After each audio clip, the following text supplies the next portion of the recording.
Muy buenos días a todos. Hoy vamos a estar viendo el contenido referente a energía eólica. Vamos a ver un poco de la energía eólica en Chile y en el mundo, características de los recursos eólicos, un poco de los aspectos meteorológicos que son indispensables para este tipo de, de centrales. Aspectos ya básicos de la tecnología hasta llegar a- ya a las aplicaciones ya como tal. Bueno, como todos saben, la energía eólica es aquella donde yo aprovecho la energía que posee el viento eh, a través de las palas de un aerogenerador. Yo eh, recibo esa fuerza del viento en la pala del aerogenerador que provoca un movimiento. Se me crea una energía cinética que a través de una serie de mecanismos y elementos mecánicos, de ejes y engranajes, llevan a hacer girar un eje que está conectado a un generador eléctrico que me va a producir finalmente la energía eléctrica. La energía eólica tiene sus comienzos en los eh, años del 1800, donde aparece la primera turbina y esta estaba compuesta totalmente, prácticamente de madera, tenía un diámetro de rotor de 17 metros y contaba con 144 palas. Todo ese eh, tamaño para dar una potencia de apenas 12 kilowatts. Después, ya por el 1918,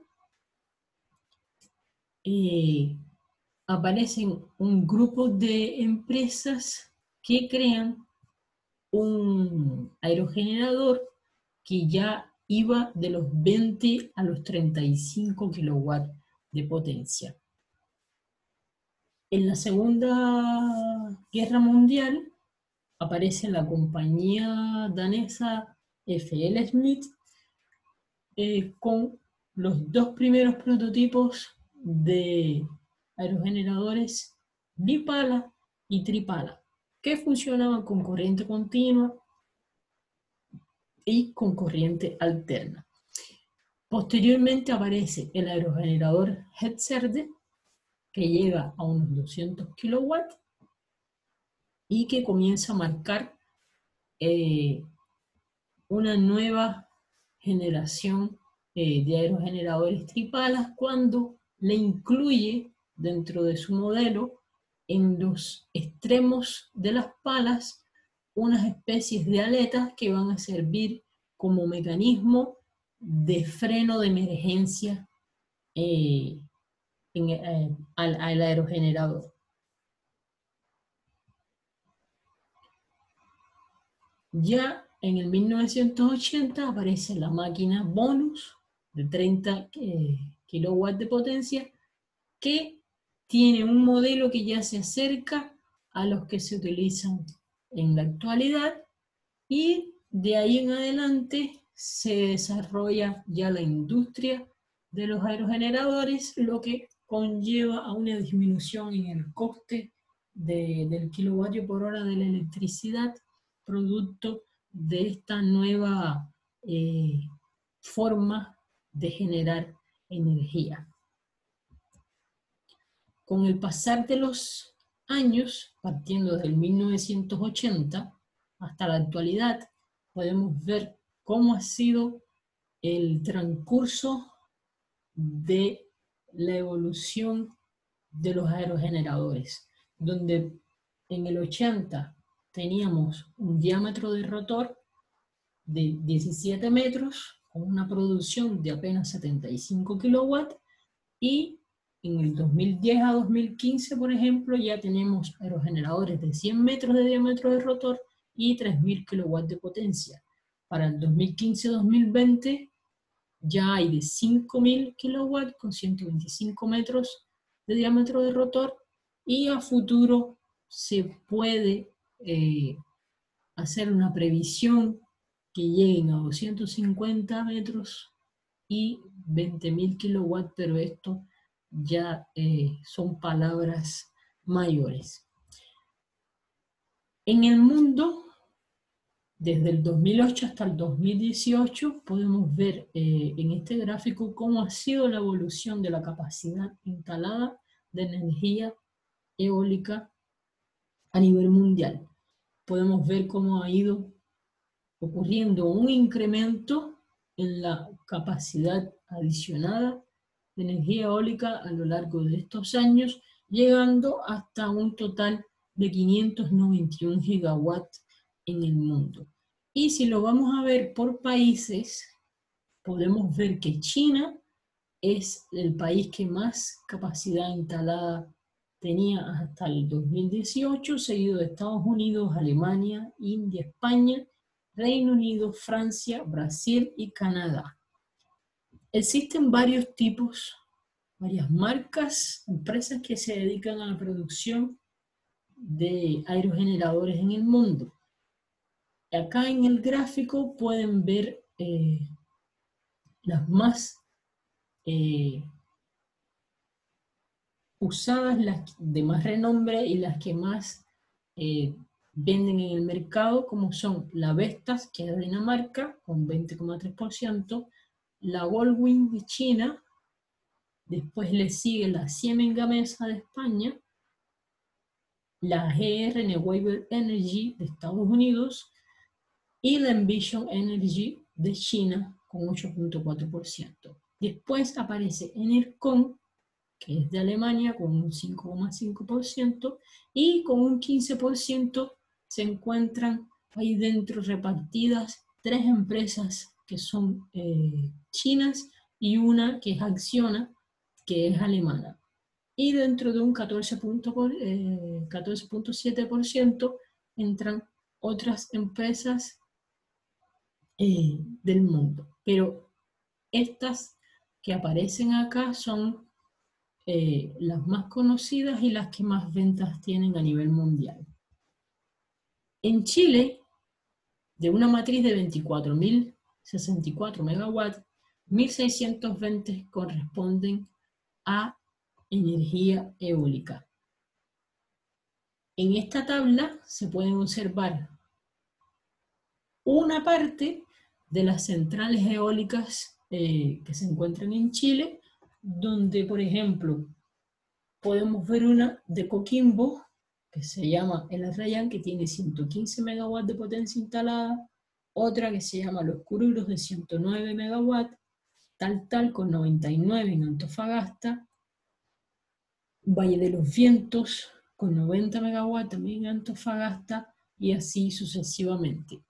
Esto es una pequeña parte de lo que sería las centrales eólicas que posee Chile. Posee mucho más que esto que aparece aquí en esta tabla. Como estamos hablando del viento, vamos a ir viendo una serie de características que hacen referencia a este. Y una de ellas es la necesidad de clasificar el viento de acuerdo a su intensidad. Y con esto surge la escala de Beaufort, que es una medida empírica para medir la intensidad del viento. Esta escala va desde un número de Beaufort de 0 hasta 12, donde 0 representa un tiempo que es denominado como calmo y que tiene una velocidad de 0 a 1 kilómetro por hora, hasta llegar a vientos de número de Beaufort 12, que corresponde a vientos ya de huracán, que son superiores a los 118 kilómetros por hora. Sino es bien importante el conocer que nosotros necesitamos tener un buen potencial de viento, pero no podemos llegar a vientos que sean tan elevados como los del huracán, porque no podremos estar operando con vientos de esa denominación. Los vientos a los que pueden operar los aerogeneradores se encuentran entre 5 a 25 metros por segundo, que es el espacio de velocidad dentro de los cuales puede operar un aerogenerador sin que éste sea dañado en su estructura. ¿De dónde viene toda la energía eólica? Proviene de la energía del sol, con un estimado de que del 1 a un 2% de esta energía es convertida en energía eólica. ¿Cómo se produce esto? A través de la incidencia de los rayos solares, donde más calor presentan es en la zona del Ecuador. Entonces, estos vientos comienzan, el aire que se encuentra en la atmósfera comienza a aumentar en su temperatura, se hace más ligero y comienza a subir en la atmósfera hasta aproximadamente una altura de 10 kilómetros por encima del nivel del mar. Y después comienza a desplazarse, este aire caliente se comienza a desplazar hacia las zonas donde hay más frío, como por ejemplo el norte y el sur. Pero este movimiento no se realiza en línea recta.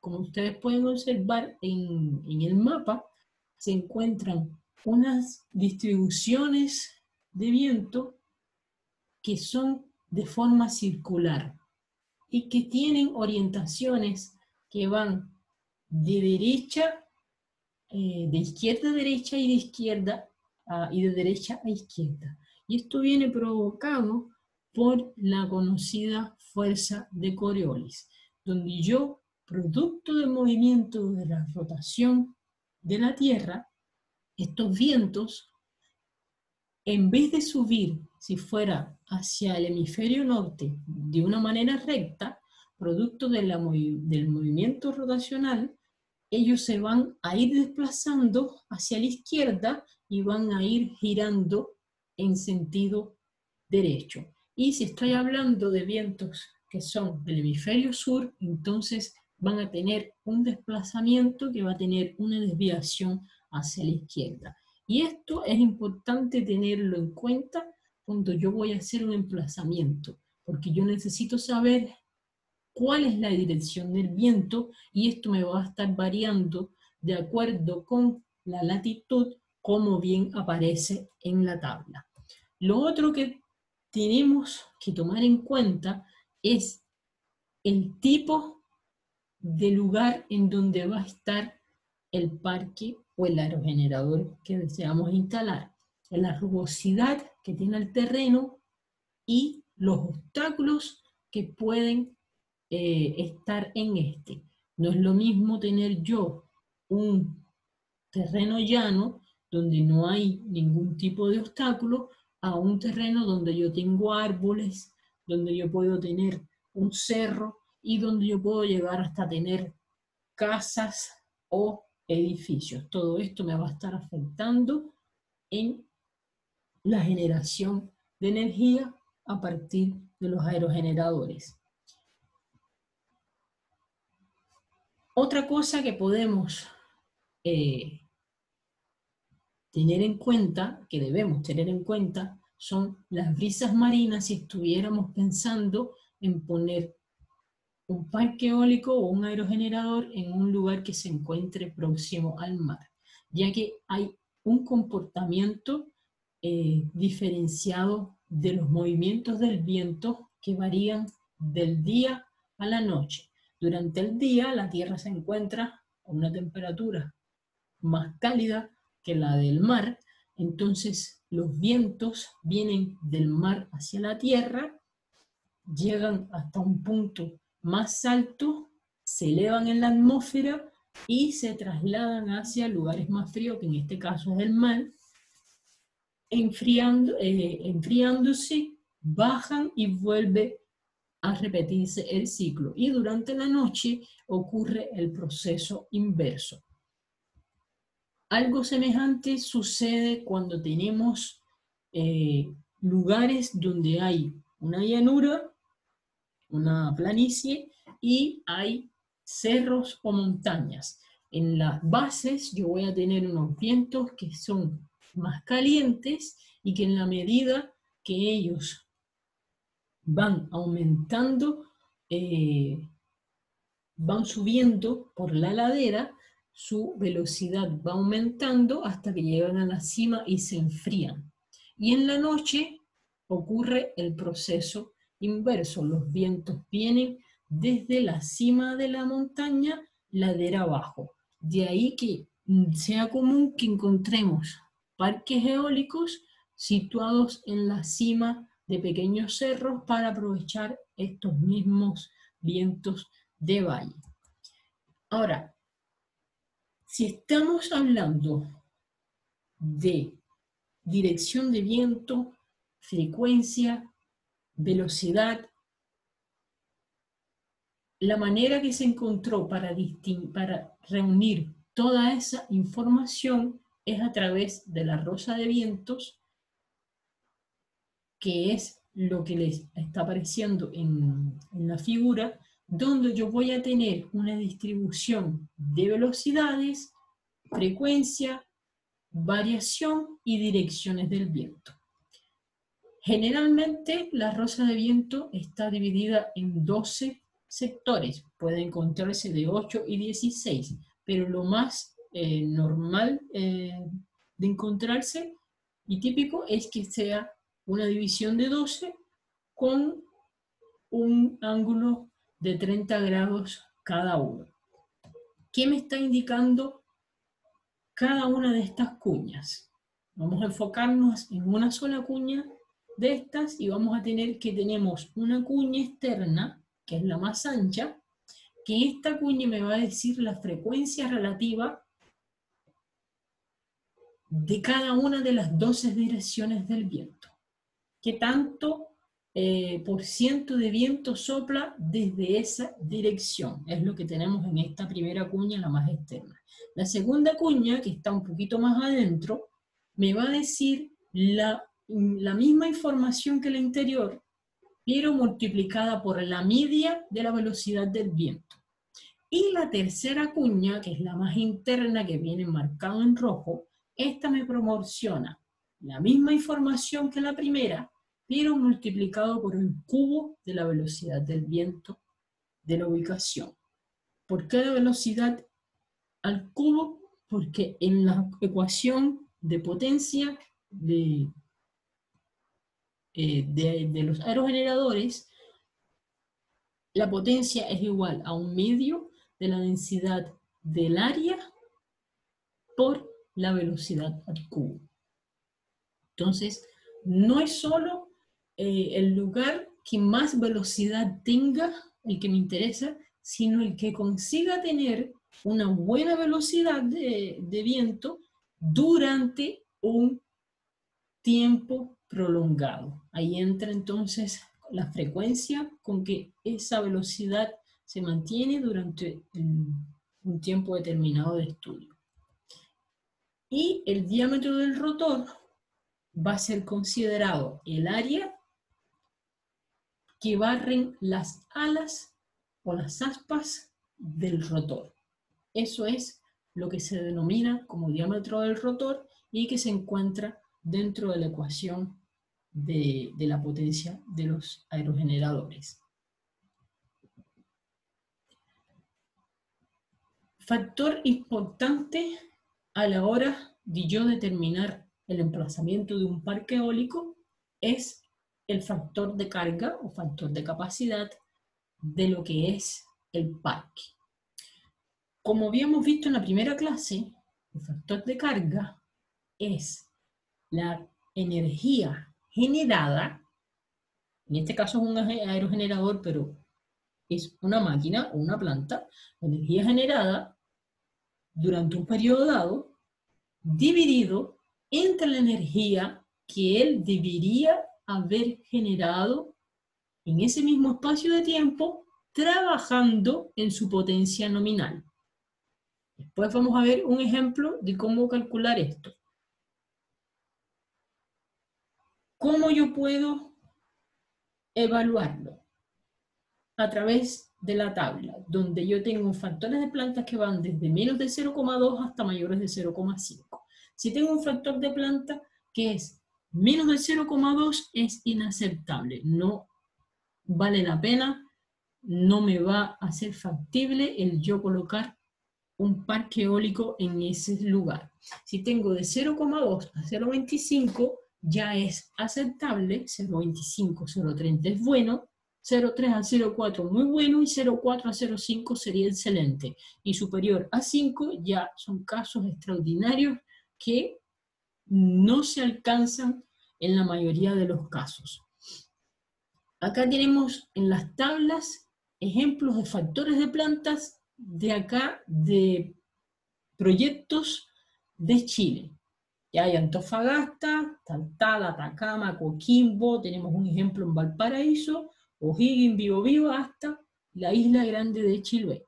Si nos vamos a la última columna, factor de planta, vemos que los valores oscilan de 0,32, 0,36, hay un máximo que es de 0,40 y una media de 0,35. Si buscásemos 0,32 en la tabla anterior, vemos que nos entra en un factor de planta que es muy bueno y el otro que es de 0,4 es excelente, que lo tenemos acá en Valparaíso. Y en el gráfico de abajo podemos ver un ciclo diario de factor de planta simulado en la zona del Taltal en el año 2010 para un aerogenerador de 1,5 MW con una altura de buje de 60 metros.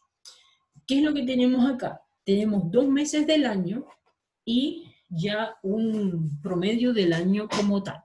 Tenemos un mes de enero en azul, donde el factor de planta comenzó con 0,4 y tuvo una menor, un menor valor que se fue por debajo del 0,1, que no es nada bueno, y después volvió al 0,4. El mes de junio sí vemos que hubo un poco de más estabilidad y un factor de planta mucho mejor, que fue de 0,7 y el menor fue de 0,5, 0,4, que aún se considera muy bueno. Y el comportamiento del año comienza en 0, casi 0,5, con una mínima de 0,22, que todavía son valores aceptables. ¿Por qué viene toda esta fluctuación? Porque estamos hablando de un recurso que es natural, por ende es variable. Puede variar durante las horas del día, como se ve en el gráfico, y me varía por meses. Dependiendo de las estaciones del año, invierno, verano, yo puedo tener una mayor cantidad de viento o una menor cantidad de viento. Entonces, todo eso es algo que yo tengo que tener en consideración, hacer una proyección a largo espacio de tiempo para poder determinar si me es factible colocar o no un parque eólico en un lugar determinado, considerando todas estas variaciones. Acá vamos a ver ahora un ejemplo de cálculo de factor de planta, donde tengo una turbina de 600 kilowatts y esta turbina produjo 1,5 millones de kilowatt hora al año. Entonces yo planteo, el factor de planta es el 1,5 millones de kilowatt al año entre la energía que ella me debió generar si hubiese estado trabajando a potencia nominal. Potencia nominal en este caso son los 600 kilowatts. Eso lo multiplico por los 365 días del año, 24 horas, y me va a dar lo que me debió generar si estuviera trabajando a potencia nominal. Hago la división y me da un factor de planta de 0,285 que es considerado como aceptable, como bueno dentro de la tabla. Ahora vamos a ver ya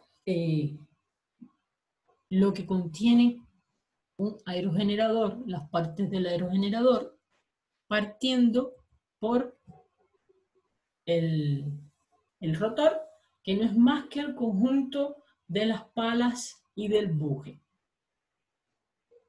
¿Ya? Este buje se encuentra acoplado a la góndola a través del eje de baja velocidad que los aerogeneradores, desde los más chicos o los más grandes, tienen, mientras más grandes, tienen una velocidad de giro que es muy baja. Entonces, yo comienzo por un eje de baja velocidad y me apoyo en los segundos elementos que aparecen, que son una serie de engranajes que me van a multiplicar esta velocidad hasta el eje de alta velocidad que ya gira a unas 1500 RPM y que va a estar conectado a lo que es ya el generador eléctrico. Hay un elemento que se encuentra situado en el eje de alta velocidad que es un disco de freno y este funciona como una medida de seguridad de frenado del aerogenerador en caso de que el sistema de frenado de las palas no funcione. Los aerogeneradores trabajan de 5 metros por segundo, comienzan a funcionar, y cuando llegan el viento a una velocidad superior a los 25 metros por segundo, entonces él automáticamente se detiene o regula sus palas a un ángulo de incidencia que sea menor para que esto entre el sistema en pérdida y entonces la velocidad de rotación disminuye, y eso lo vamos a ver un poco más adelante. Pero si ese sistema no funciona, entonces existe este disco de freno que se encuentra en el eje de alta velocidad.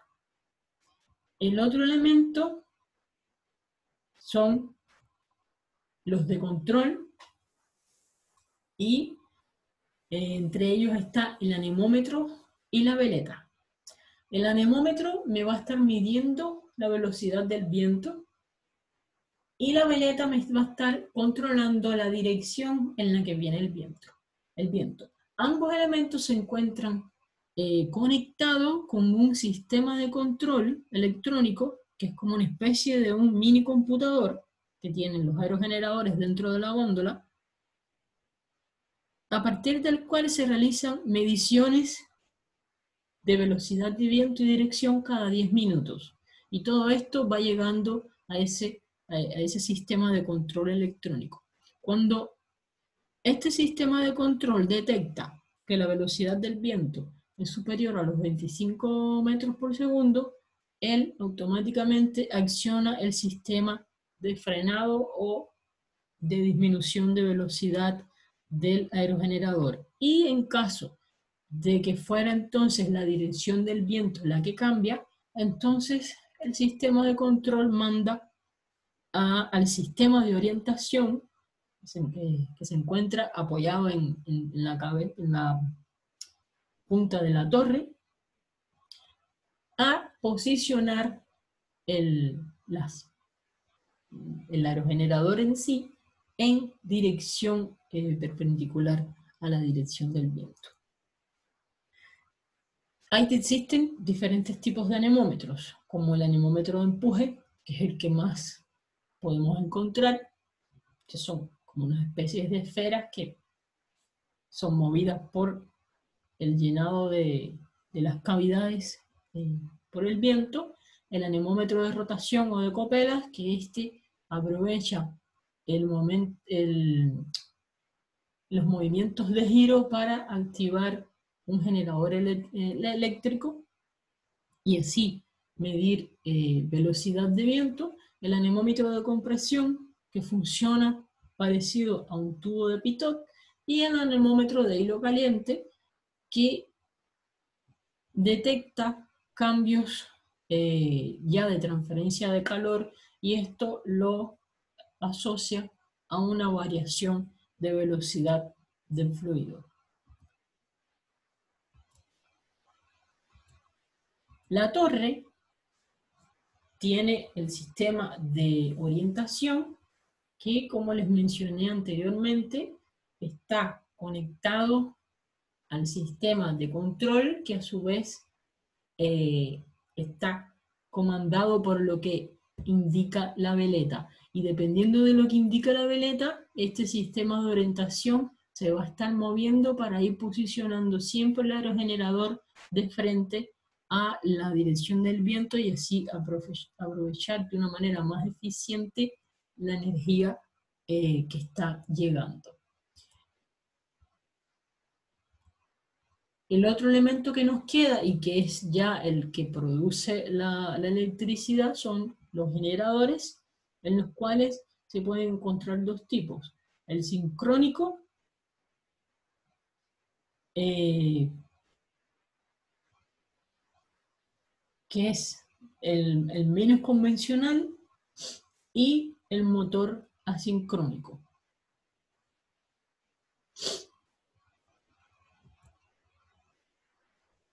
Y la torre, que es aquella que soporta la góndola y el rotor, es la encargada de, además, soportar las cargas y las fuerzas que se originan en toda la estructura como conjunto, y que me permite también un acceso hacia los mecanismos que se encuentran instalados dentro de la góndola.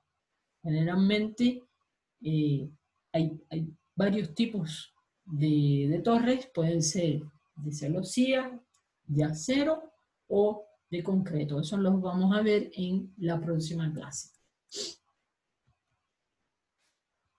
¿Cómo funciona el mecanismo de sustentación? Es prácticamente igual al de los aviones, donde yo voy a tener por debajo del ala una velocidad baja, creándome una presión alta, y por encima una presión baja debido a la alta velocidad. Entonces voy a tener una fuerza de arrastre y una fuerza de sustentación,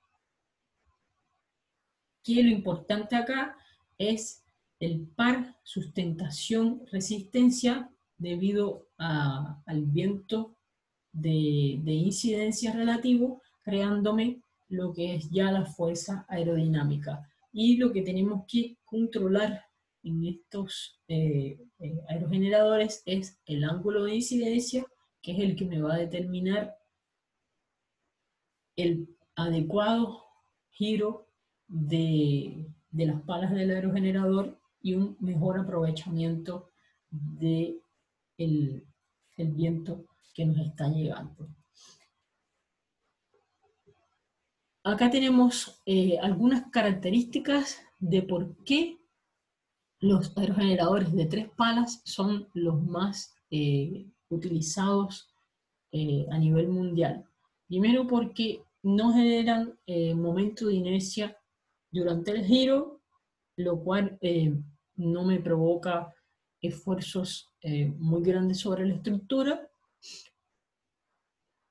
Aunque giran a menor velocidad que los rotores que tienen una pala o 2 palas, disminuyen los esfuerzos de la fuerza centrífuga, y esto me reduce el nivel de vibración y el de ruido, y me evita un número impar de palas, me evita el tener las cargas críticas, cargas cíclicas que se ocasionan cuando tengo una fuerza máxima y una fuerza mínima.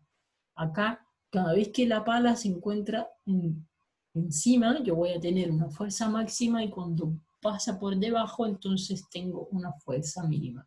Y esto me lo estoy evitando con un número impar de palas. Ahora, ¿cómo se construyen las palas del aerogenerador? A través de moldes,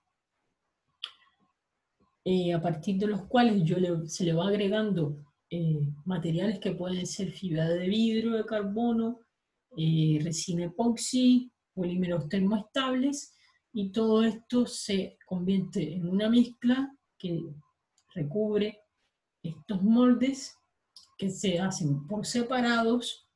Después viene un proceso donde se van a unir los dos.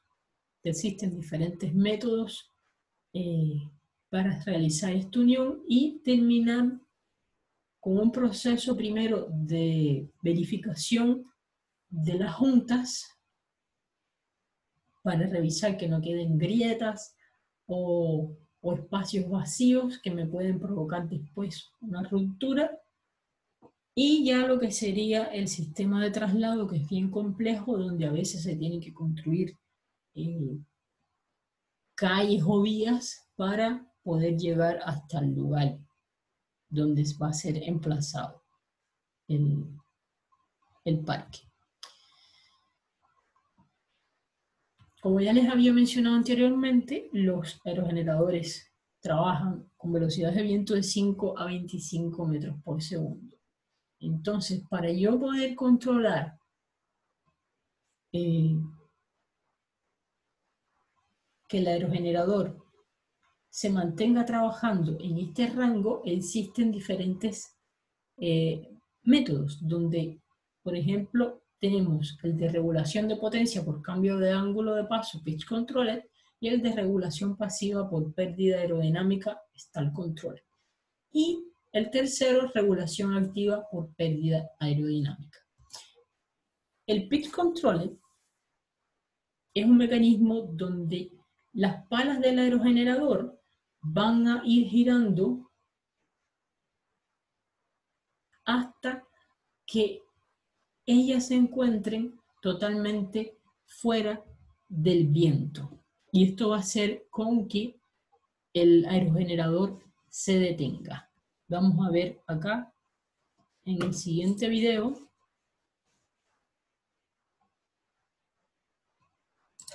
cómo sucede esto.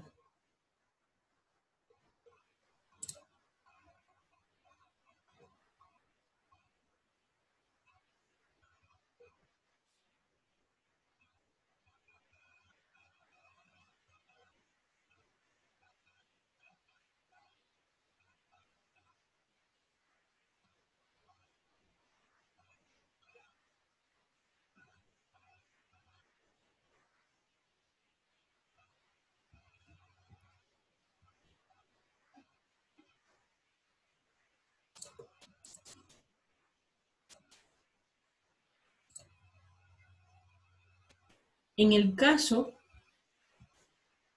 de la regulación por pérdida aerodinámica, el stall controller, en este caso los aerogeneradores, las palas tienen un ángulo fijo, no van a variar su posición, están fijas, y ellas lo que entonces tienen es un diseño que aseguran que cuando la velocidad esté por encima de lo deseado, se cree automáticamente una especie de turbulencia que va a hacer con que el aerogenerador entre en pérdida y él, por sus propios medios, va a disminuir su velocidad. ¿Qué ventaja tiene esto? Que me evita el tener un conjunto de partes móviles y un sistema de control complejo. Y desventaja que representa un problema de diseño aerodinámico complejo y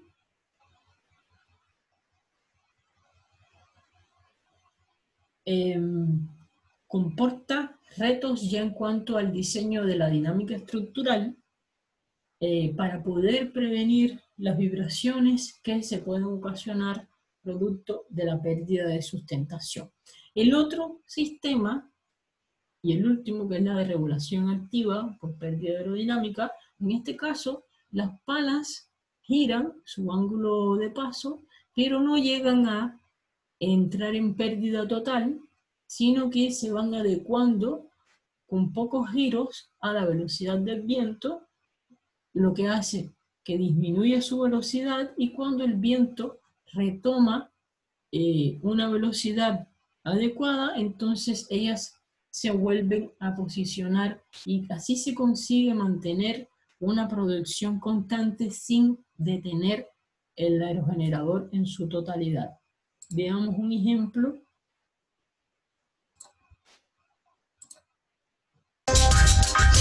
Pitch control ensures that rotor blades are at the optimal pitch angle to suit the actual wind conditions. If the wind is light, the pitch system ensures high performance so as to provide secure and efficient energy output. The pitch system is an integral part of the safety chain of a wind turbine. In case of grid loss or a severe fault, it moves the blades autonomously into the feather position. Moog's pitch control is a hallmark for maximum safety and efficiency. We provide world-class technology to meet the maximum speed and peak torque requirements coming from pitch loads. Our pitch system responds in real time to react on changing wind strengths. Wind turbines with large diameter rotors must resist strongly fluctuating wind speeds.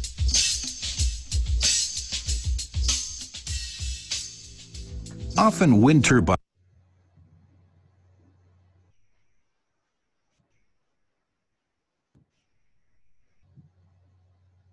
Esas serían las tres principales formas de regular potencia. Y además existen los alerones que me van a estar controlando la potencia también, o las aletas que me modifican ya la geometría de las palas para una sustentación adicional. También puede encontrarse lo que es el rotor oscilando lateralmente fuera del viento. Cuando hay una velocidad de viento alta, se gira el rotor completamente lateral al viento y él se va a parar, lo que esto es solamente utilizado para aerogeneradores que tienen menos de 1 kilowatt de potencia instalada, producto de que provoca una serie de fuerzas que pueden dañar la estructura. Entonces, consideraciones básicas a tener en cuenta en el diseño de los aerogeneradores: el comportamiento dinámico y las propiedades de fatiga de los materiales que están componiendo el conjunto, las cargas o fuerzas externas versus el número de palas, garantizar que una vez cada 50 años se pueda soportar vientos extremos de unos 10 minutos de duración, no utilizar el metal para las palas del rotor, calcular las vibraciones de los diferentes elementos, tanto individualmente como en conjunto, que no reaccionan igual cuando están trabajando por independiente como cuando en conjunto, y las fuerzas que participan en cada flexión o estiramiento de un componente. Principalmente en este caso estamos hablando de las palas, que son las que más fuerzas reciben en cuanto a flexión, y la torre también. Pueden clasificarse los aerogeneradores a través de varias formas, y esto viene de acorde a determinados aspectos, como por ejemplo la potencia que generan, la orientación al viento, la dirección del eje y el tipo de torre. Si estamos hablando en cuanto a la orientación del eje, vamos a tener los aerogeneradores de eje horizontal, que son los que más vemos comúnmente, y los de eje vertical. Ahora vamos a ver un pequeño video de aerogeneradores de eje vertical para que vean cómo es su funcionamiento. Este tipo de turbinas pueden partir desde dos aletas, que son como una especie de semicilindros, y después pueden contener ya una serie de aletas que aumenta en su número, las cuales no importa la cantidad de aletas que sean, pueden aprovechar la dirección del viento eh, en sus 360 grados. Esa es una de las ventajas que tienen este tipo de máquinas. Una de las desventajas que tienen es que operan a alturas que son mucho menores que los otros tipos de aerogeneradores, por tanto, la velocidad que vamos a encontrar a estas alturas más bajas es menor, lo cual me va a provocar que yo voy a tener una generación que va a ser eh, mucho más inferior comparada con los de eje horizontal.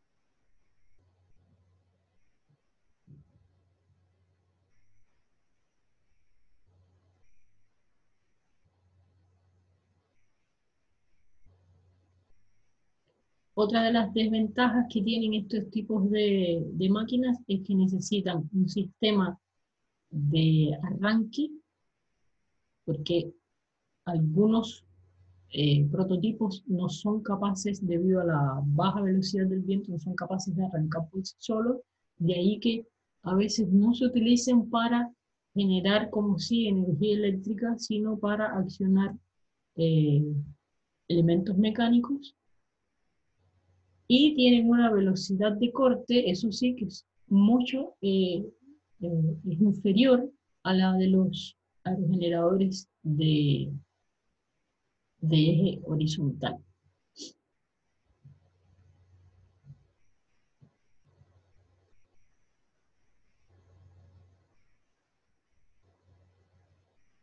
Los de eje horizontal tienen una velocidad de corte de 5 metros por segundo. Este primer modelo de vertical es de 3 y el otro sería de 1,5.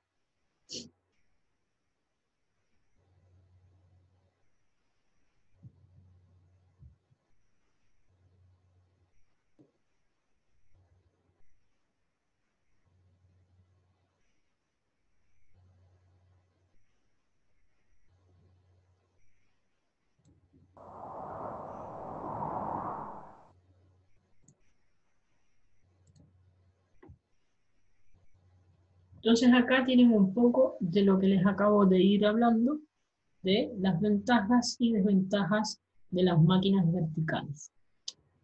En cuanto a los de eje horizontal, ya viendo un análisis de la cantidad de palas, monopala, bipala, tripala, vamos a ver en la tabla que los monopala y bipala tienen un diseño más complejo,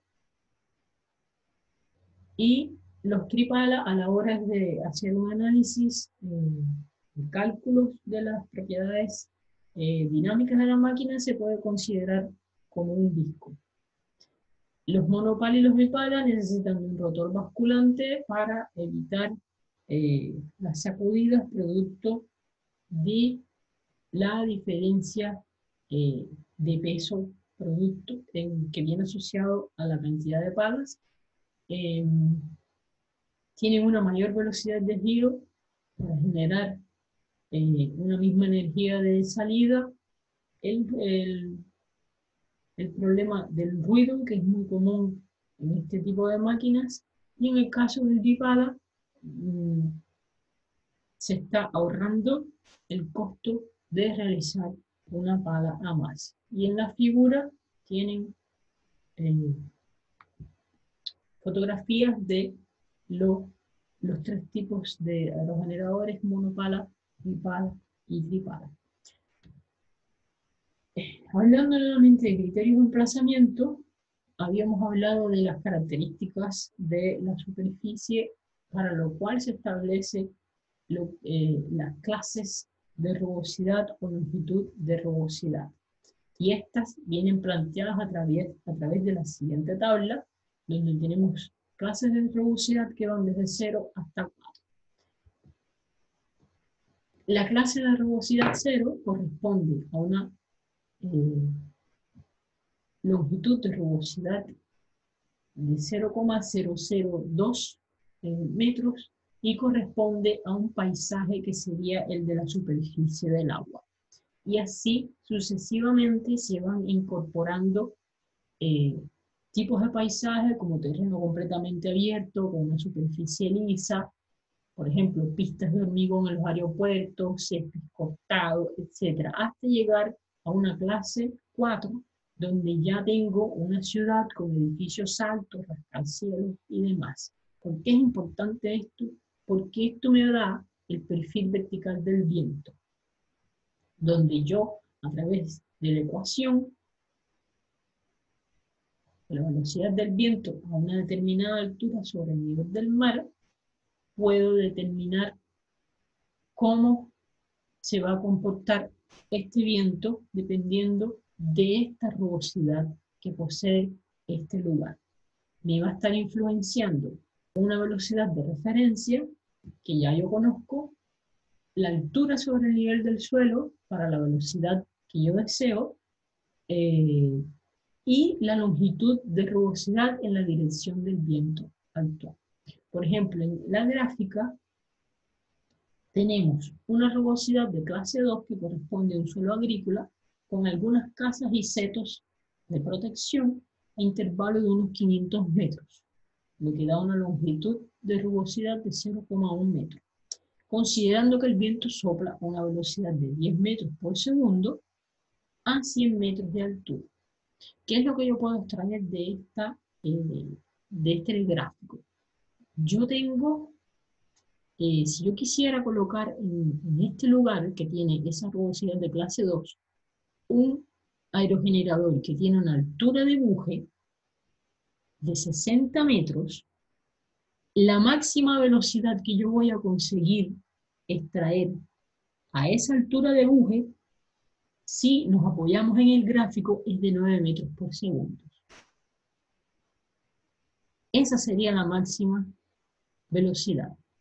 Entonces yo no estaría aprovechando en realidad el viento si el aerogenerador comienza a trabajar en 5 metros por segundo y para los 25, porque yo estaría solamente trabajando con 9 metros por segundo. Y no adelanta que yo aumente la altura de buje del aerogenerador, porque aún a 150 metros de altura, la velocidad que me está apareciendo en el gráfico es de 10 metros por segundo.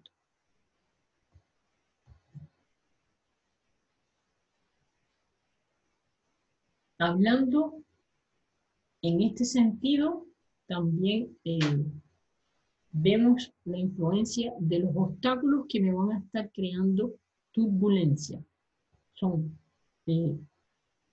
elementos que me van a estar aumentando la fluctuación en la velocidad del viento. Y esto se puede extender hasta una altura de alrededor 3 veces superior a la altura del obstáculo, y se va a encontrar más acentuada detrás del obstáculo que delante de este. Así podemos ver lo que es el abrigo de viento, que no es más que lo que me sucede en un entorno donde yo tengo un obstáculo, cómo me va a influenciar ese obstáculo en el viento que está llegando hacia él cuando pasa este obstáculo, cómo va a quedar la distribución de ese viento al pasar ese obstáculo. En este gráfico tenemos en la zona de adelante en gris y en la parte más oscura tenemos un obstáculo que es un edificio de 7 plantas, de 20 metros de alto y 60 metros de ancho. Detrás de este edificio está situado a una distancia de 300 metros un aerogenerador con una altura de buje de 50 metros. Entonces, ¿qué es lo que me representa toda la escala de grises? Es la zona afectada de viento luego de pasar por este edificio. Y está representado en porcientos. Si antes del edificio llegaba a 100% de viento, que no es 100%, porque ya estamos viendo que parte en 99 y hay partes que tienen 78, después hay lugares que tienen 88, 87, 81, 77, incluso ya en la zona donde está el aerogenerador, tenemos valores de 97, 96, y a la altura del buje me está llegando un 88, 87% de esta velocidad del viento. Entonces, por acá, en este ejemplo, tendríamos una pérdida de energía del viento de alrededor de un 10%. Y estos son aspectos que tenemos que tener en consideración a la hora del emplazamiento de un parque eólico. Hablando de parques eólicos, el otro elemento que tenemos que nos afecta es el denominado efecto estela, que es el que se crea en las puntas de las palas del aerogenerador, que dejan una cola de aire en especie de remolino por detrás de este. De ahí entonces que hay que tratar de dejar una separación entre un aerogenerador y el otro, tanto en la horizontal como en la vertical. Perdón, tanto en las laterales, hacia frente y hacia de atrás. Como norma, se establece que la distancia de los aerogeneradores en la dirección de los vientos debe ser entre 5 a 9 diámetros del rotor.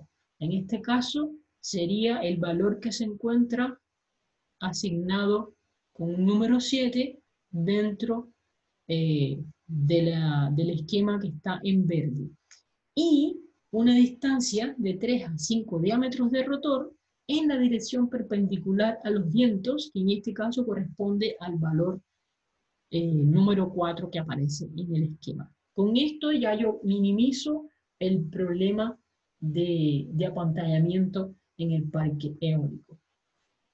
Y algo que puedo considerar o aprovechar, dependiendo de lo que yo esté deseando, son los efectos aceleradores, que son los efectos de túnel y colina, que son creados en zonas donde, como antes les planteaba, tengo una llanura con una subida de un cerro, de una montaña, y puedo aprovechar ese efecto de túnel que se crea con el viento ascendiendo o descendiendo en el horario de la noche para la generación con un parque que esté situado en la cima de estos lugares.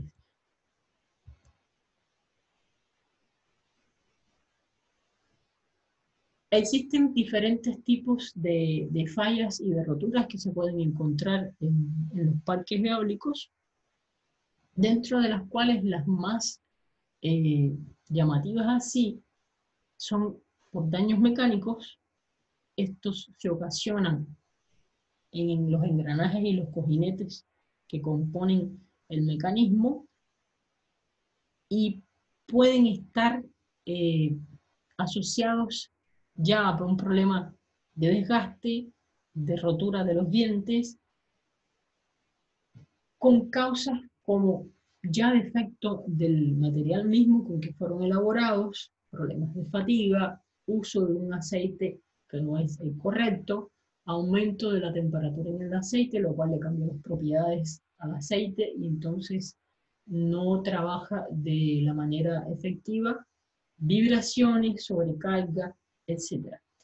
El otro problema que ocasiona roturas en los parques eólicos son los rayos, son elementos que están muy altos y por tanto están expuestos a la acción de un rayo, y aunque existen mecanismos de protección contra los rayos, siempre existe la posibilidad de que un rayo impacte a estos elementos que afectan a la góndola, a las astas, a las palas, a la torre, al mecanismo como tal por completo, provocando las grietas y derritiendo las palas de los aerogeneradores por un aumento de la temperatura que viene junto con el rayo, creando una pérdida total o pérdida parcial del elemento.